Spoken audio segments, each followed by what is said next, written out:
wholeheartedly thank all our students and parents supporting our 20 years of journey.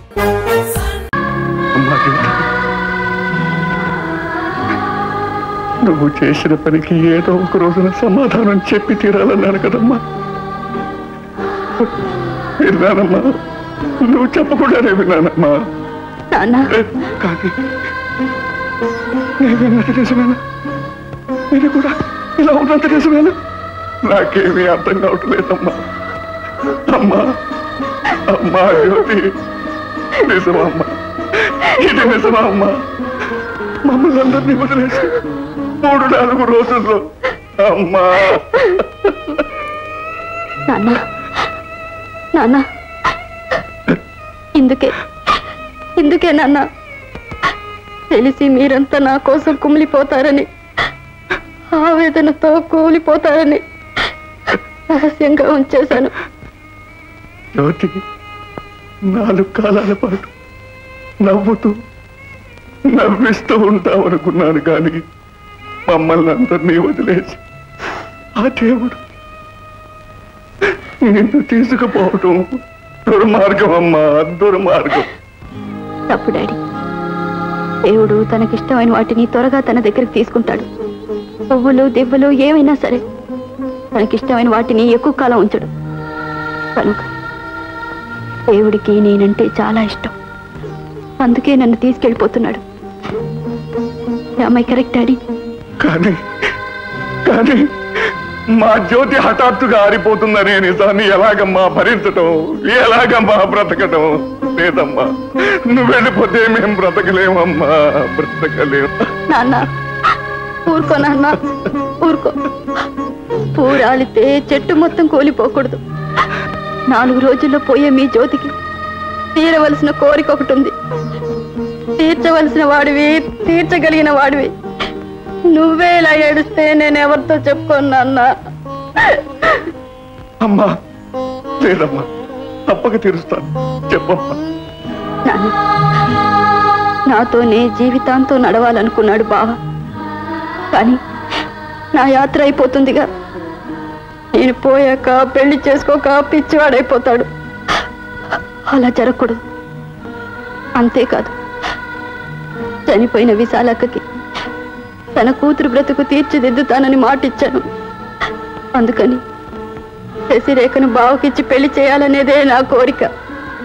దాని వలన బావ బ్రతుకు బాగుపడుతుంది, విశాలక్క కుటుంబం నిలబడుతుంది, నా కోరిక తీరుతుంది. కనుక నేను కళ్ళు మూసేలోగా ఈ పెళ్లి జరగాలి. జరిగేటట్టు నువ్వు చెయ్యాలి నాన్న. జ్యోతి, నువ్వు పుట్టినప్పుడు, ఈ పేరు పెట్టినప్పుడు అనుకోలేదమ్మా. పేరుకు సార్థకతగా ఆరిపోయే క్షణంలో కూడా మరొకరికి వెలుగునివ్వటానికి తాపత్రయపడతావని అనుకోలేదమ్మా, అనుకోలేదు. నువ్వు నిజంగా జ్యోతివేనమ్మా, జ్యోతివే. మై డియర్ డాడీ, నా కోరిక తీరుస్తావు కదా? Yes, my dear daughter. నీ కోరిక తప్పక తీరుస్తానమ్మా, తప్పక తీరుస్తాను.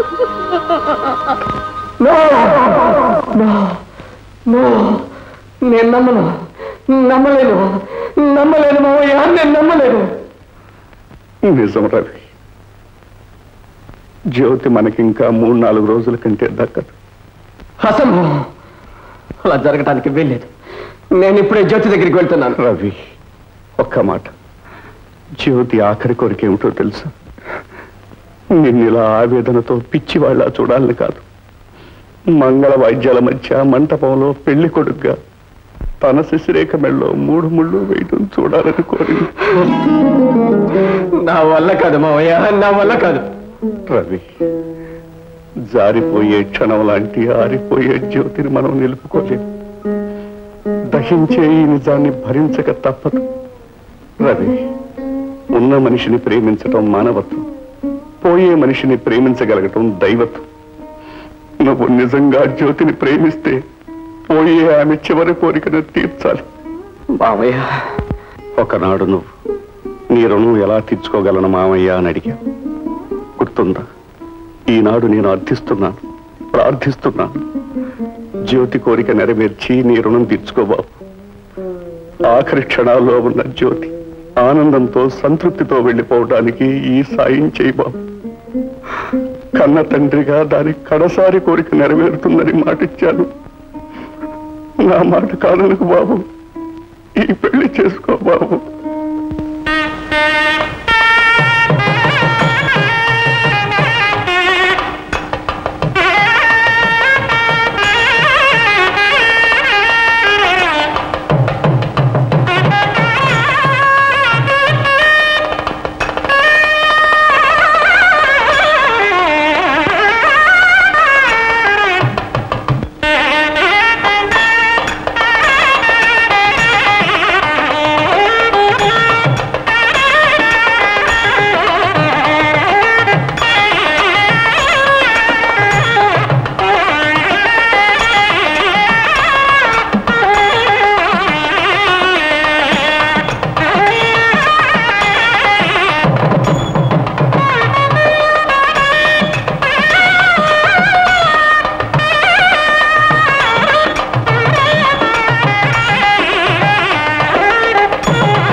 మీరంతా ఏడుస్తున్నారు.